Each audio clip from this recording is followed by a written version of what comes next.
ఓలపల్లె గ్రామంలో పశు ఆరోగ్య శిబిరాన్ని ప్రారంభించారు గ్రామ నాయకులు తొండాపు సురేష్ కుమార్ రెడ్డి, అశోక్. పశు వైద్యులు అనంతరం పశు వైద్యాధికారి మీడియాతో మాట్లాడుతూ ఈ నెల 20 తేదీ నుంచి 31 వరకు రాష్ట్రంలో కూటమి ప్రభుత్వం ప్రతి గ్రామంలో పశువు ఆరోగ్య కేంద్రాలు ఏర్పాటు చేయడంతో ప్రతి రైతుకి పశు సంరక్షణ అలాగే పశువు గర్భకోశం ఏమైనా ఇబ్బందులు ఉంటే వాటికి మందులు ఇవ్వడం జరుగుతుందని, అందులో భాగంగా పాల ఉత్పత్తి పశువు సంరక్షణ మెరుగుపరచడానికి ప్రభుత్వం ఈ కార్యక్రమాన్ని చేపడుతుంది.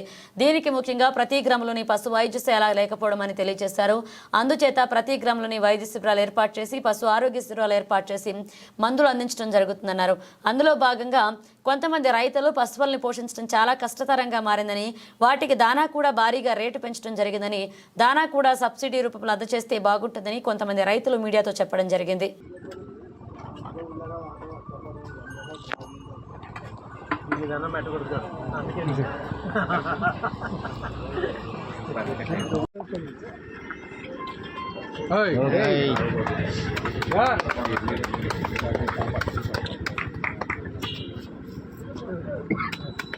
డాక్టర్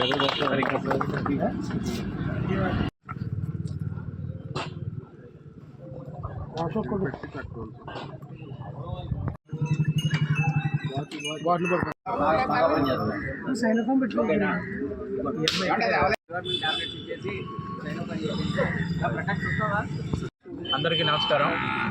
మరి మొన్న 20వ తారీఖు నుంచి ఈ నెల 31వ తారీఖు వరకు రాష్ట్రంలో ఉన్నటువంటి ప్రతి గ్రామంలోనూ పశు వైద్య శిబిరాలు ఏర్పాటు చేయడం ద్వారా, పశు ఆరోగ్య శిబిరాలు ఏర్పాటు చేయడం ద్వారా గ్రామీణ ప్రాంతాల్లో ఉన్నటువంటి ప్రతి రైతుకి పశు వైద్య సేవలు అందాలనే సదుద్దేశంతో ఈ కూటమి ప్రభుత్వం ఈ కార్యక్రమాలు చేపడుతూ ఉంది. ఈ చేయడంలో ముఖ్య ఉద్దేశం ఏంటంటే, పశువు అనారోగ్యంగా ఉన్నప్పుడు కానివ్వండి, లేకపోతే పశు వైద్య సర్వీసులు కావాలన్నప్పుడు హాస్పిటల్కి తీసుకురావాలంటే చాలా ఇబ్బంది. మనకు ఉన్నటువంటి గ్రామాల్లో కేవలం 1/3 మాత్రం 33% గ్రామాల్లో మాత్రమే పశు వైద్య హాస్పిటల్స్ కానివ్వండి లేదా రైతు సేవా కేంద్రాలు కానీ ఉన్నాయి. ఈ రకంగా రైతులు ఆసుపత్రికి రావాలంటే చాలా ఇబ్బందులు గురవుతున్నారనే ఉద్దేశంతో వాళ్ళకి వారి గుమ్మం వద్దకే, వారి గ్రామం వద్దకే ఈ మెరుగైన సేవలు అందించాలనే సదుద్దేశంతో ఈ కార్యక్రమాలు ఏర్పాటు చేయడం జరిగింది. ఈ కార్యక్రమంలో రకరకాల వైద్య సేవలు అందిస్తారు. అంటే లేగదోడలు పాముల మందు పోయటం, అదేవిధంగా పెద్ద దోడలకు కూడా కడుపులో ఉండే పరాన్నజీవులను నివారించడానికి మందులు సరఫరా చేయడం, తర్వాత ఎదగరాని పశువులకి ఎదగొచ్చేలా వాటి గర్భంలో ఏదైనా దోషాలు ఉన్నాయనేది పరిశీలించి వాటిలో జబ్బులు ఏదైనా ఉండేట్లయితే ఆ జబ్బులు నివారించేలా వైద్యం చేయడం, తర్వాత చూడు నిలబడిన పశువులను కూడా వాటిని పరిశీలించి వాటికి సక్రమంగా ఎదగొచ్చి తద్వారా ఎక్కువ మెరుగైన పాల ఉత్పత్తులను సాధించడానికి అవకాశం ఉంటుంది.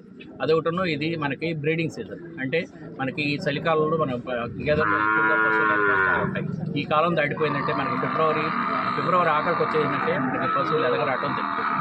ఆ ఉద్దేశంతోనే ఈ క్రమంలో మనం సరైన అనారోగ్యంతో ఉన్న పశువును ఐడెంటిఫై చేయడం కోసం ఈ కార్యక్రమాలు ఏర్పాటు చేయడం.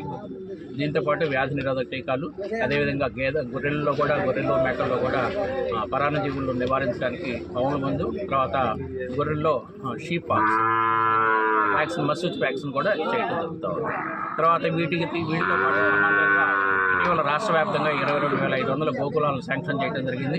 ఇందులో దాదాపుగా 75% షెడ్యూల్కి నిర్మాణం పూర్తయిపోయింది. ఆ నిర్మాణం పూర్తయిన వాటికి కూడా ఫేజ్డ్ మేనర్లో ఒక పరిశ్రమలో నేను పి సీతారామయ్య పాడి పరిశ్రమలన్నీ కూడా ఒక పాలు మీద ఎటువంటి ఆదాయం అనేది రాకుండా రీడింగ్ ప్రకారమే కేంద్రాల్లో డబ్బులు తీసుకోవడం జరుగుతుంది.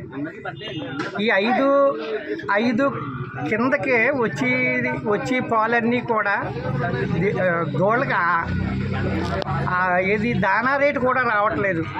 మనిషి కూలి కూడా పక్కన పెట్టండి, ఒక 5కి రేటు కింద ఉన్నాయన్నీ కూడా పాలు 20 రూపాయలు, 25 రూపాయలు అంతే రేటు పడుతుంది.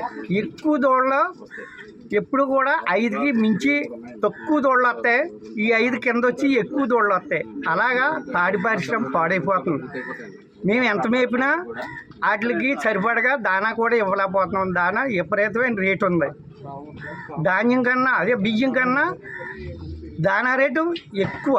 50 కేజీలు బస్తా ఉందనుకోండి 1200 అమ్ముతుంది. 1200 15 రోజులు వస్తుంది. ఈ పాలు 1200 కూడా రావట్లేదు.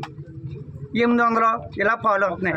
ఈ పాడి పరిశ్రమలు అన్నీ కూడా ఇక్కడ పల్లెటూరులో ఉన్న పాడి పరిశ్రమలు అన్నీ కూడా అందరికీ కూడా లాసే కనిపిస్తుంది. ఇది ప్రభుత్వం చర్య తీసుకొని ఈ 5 రీడింగ్ కన్నా పైన ఉన్న రేటు స్లాబ్ సిస్టంలో పెట్టకపోతే ఏ పాడి పరిశ్రమ కూడా అభివృద్ధి చెందే అవకాశం ఎట్టి పరిస్థితుల్లోని జరగదు. అది మీరు ఎక్కువ ఆలోచన చేసి ఈ రైతుకి కొంచెం సహకారం పొందుతారని మేము మరీ రైతుల తరపు నుంచి మేము కోరుతున్నాము. ఇప్పటి వరకు రైతులకి ప్రభుత్వం సబ్సిడీ ఏ విధంగా? సబ్సిడీ అనేది గవర్నమెంట్ నుంచి దానాలకి ఎప్పుడు కూడా ఈ ఓలపిల్లో మేము చూసాము. ఎప్పుడు కూడా దానాలో సబ్సిడీలో రావడం అనేది మేము చూడలేదు. కిందట 10 సంవత్సరాల్లో వచ్చేది కానీ ఈ మధ్యకాలంలో ఎప్పుడూ రాలేదు. దానాలో సబ్సిడీ మీద వస్తే కొంచెం దూడలకే మేము సరిపడగా పెట్టే అవకాశం వస్తుందని మేము కోరుకుంటున్నాం రైతుల తరపు నుంచి.